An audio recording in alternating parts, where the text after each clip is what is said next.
Leviticus chapter 6. Then the Lord said to Moses, "Suppose one of you sins against your associate and is unfaithful to the Lord.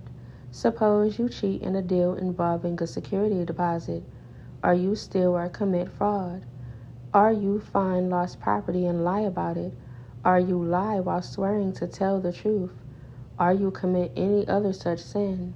If you have sinned in any of these ways, you are guilty. You must give back whatever you stole, or the money you took by extortion, or the security deposit, or the lost property you found, or anything obtained by swearing falsely.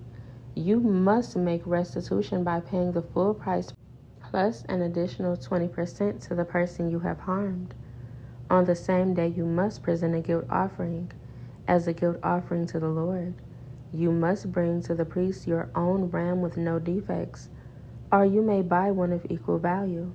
Through this process, the priest will purify you before the Lord, making you right with him, and you will be forgiven for any of these sins you have committed." Then the Lord said to Moses, "Give Aaron and his sons the following instructions regarding the burnt offering.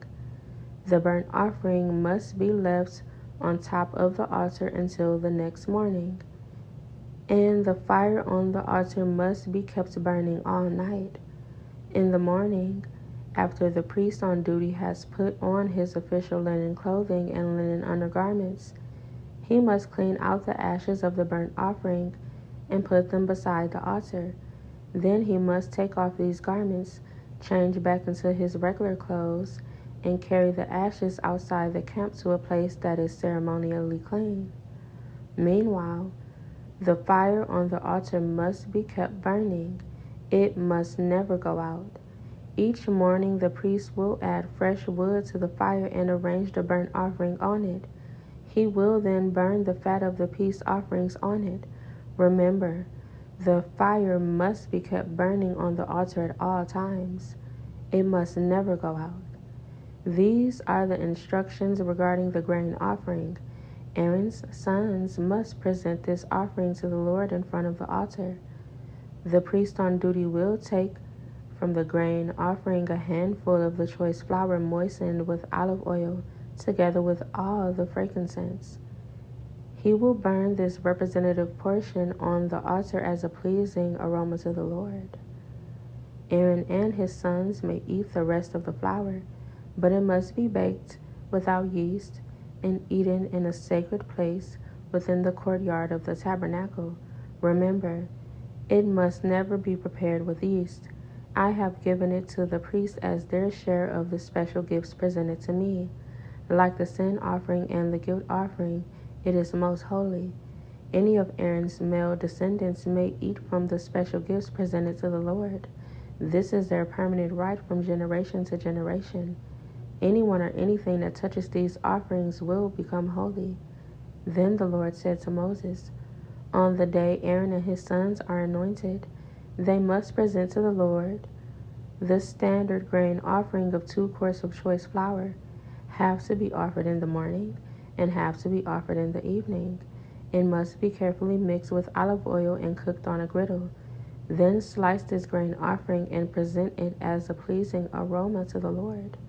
In each generation, the high priest who succeeds Aaron must prepare this same offering. It belongs to the Lord and must be burned up completely. This is a permanent law. All such grain offerings of a priest must be burned up entirely. None of it may be eaten."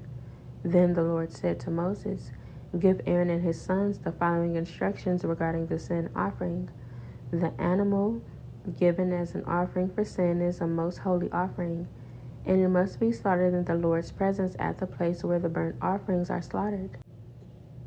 The priest who offers the sacrifice as a sin offering must eat his portion in a sacred place within the courtyard of the tabernacle. Anyone or anything that touches the sacrificial meat will become holy. If any of the sacrificial blood splatters on a person's clothing, the soiled garment must be washed in a sacred place. If a clay pot is used to boil the sacrificial meat, it must then be broken. If a bronze pot is used, it must be scoured and thoroughly rinsed with water. Any male from a priest's family may eat from this offering. It is most holy. But the offering for sin may not be eaten if its blood was brought into the tabernacle as an offering for purification in the holy place. It must be completely burned with fire.